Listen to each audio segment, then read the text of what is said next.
Welcome back to this video. If you use Mozilla browser, consider to watch this video from beginning to end and see how to secure your data with this powerful essential setting in security in Firefox that you need to enable right now. So let's see.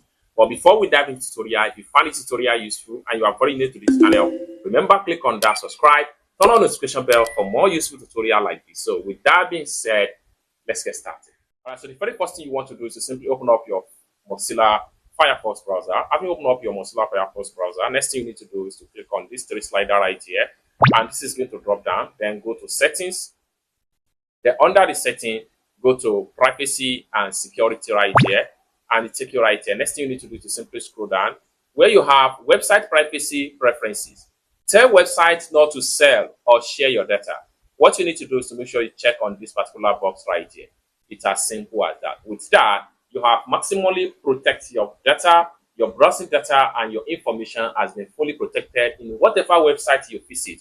And no any website will be able to share your data to other third party or store your data. It's as simple as that. And this is one of the security you need to set right now in Firefox browser. I hope you really got value for this video. If you find this video useful, give this video a big like, and also remember to subscribe to the channel. Turn on the notification bell for more tutorial tips and tricks on how best to use your Firefox browser safely. Thank you so much for watching, and I hope to see you in my next video.